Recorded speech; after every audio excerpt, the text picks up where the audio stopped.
G'day guys, welcome back to the channel. Today I'm going to show you how to focus your lens on stars in the dark, so you get nice, perfect, sharp images of the night sky every time.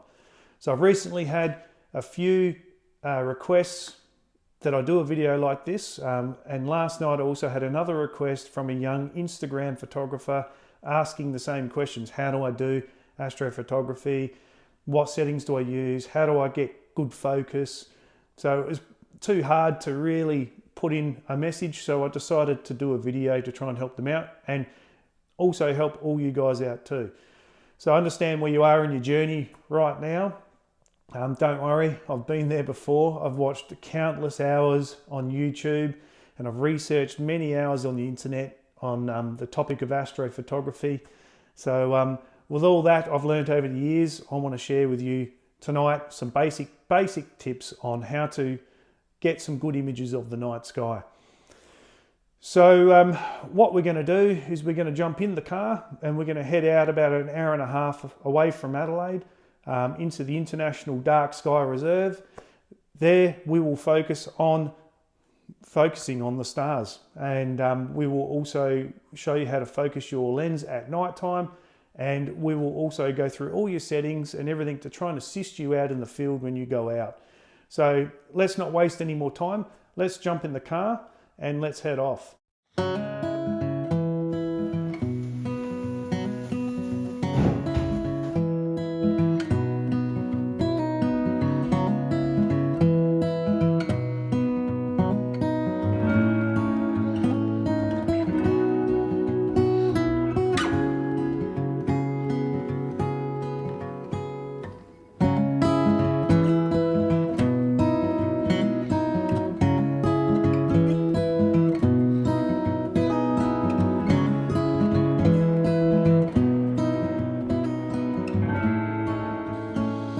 Right, so we made it out to the International Dark Sky Reserve. As you can see, it's pitch black out here, so it's living up to its name tonight, that's for sure.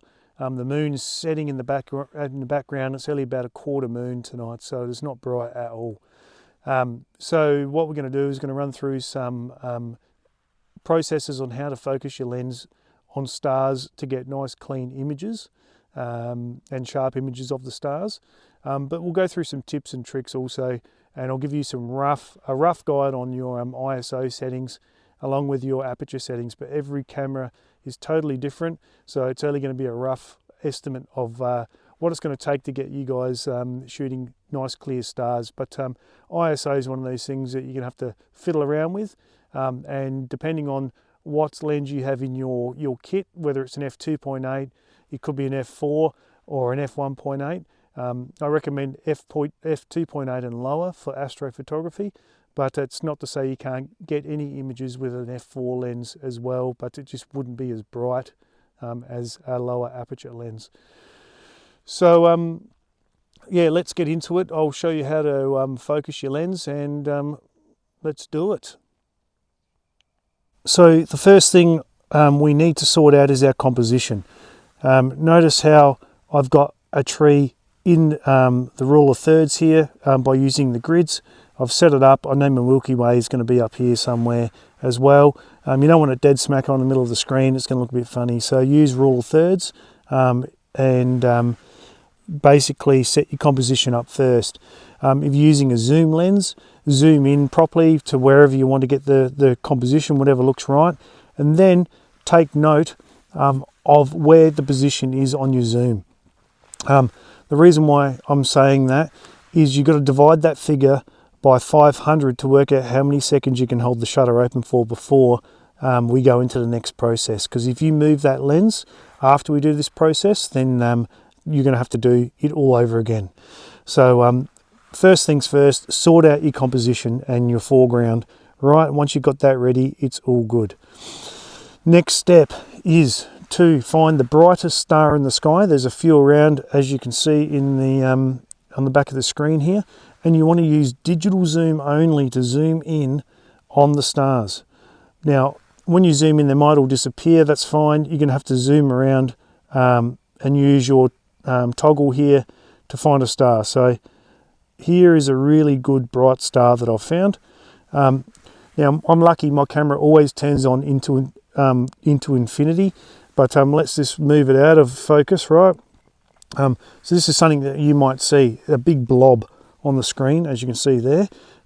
What you want to do is turn your focal ring until that star becomes pinpoint. If you go too far, it's going to turn into a blob again.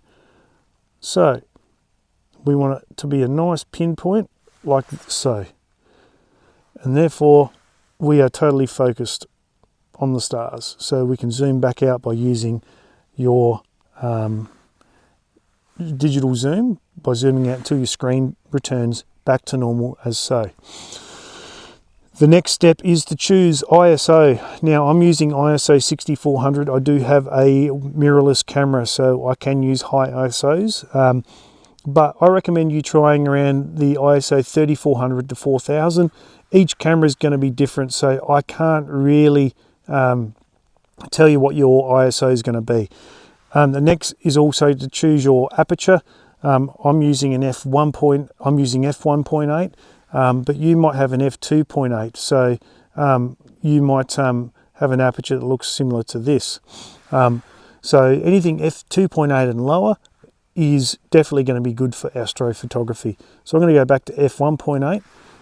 Now I'm using a 15-second shutter speed because f1.8 is letting a lot of light in. So the lower the number, the larger the iris is inside the lens, and that is letting more and more light in the lower the number. So the higher the number, the more closed up the iris is going to be, going to let less light in. So we want a wide aperture. So we've chosen f1.8 here. Now I'm going to go 15 seconds, but yeah, definitely use the 500 rule and divide your focal length by 500 to work out how many seconds to hold the shutter open. So what I'm going to do is I'm going to fire off a shot, and I'll come back to you in 15 seconds once it's done. All right, guys, there's our beautiful image exposed really nicely. So yeah, this process does work beautiful. So what I'll do is I'll put this up on the screen for you so you can see it better rather than on the back of my camera, and go from there. Yeah, look, I hope you guys have got a little bit out of this and learned how to focus your lens on the stars. And it's really all about your foreground and what's in your foreground and your stars. So the stars complement the foreground and the foreground complements the stars. So without either or, you're going to have a plain image. So experiment with settings, experiment with ISO, experiment with composition, experiment with light. That's all I can say, and you'll get it. It's just a matter of trying anything and everything, but I'm sure you guys will be able to do it. But like and subscribe to my channel, and stay tuned for some more videos.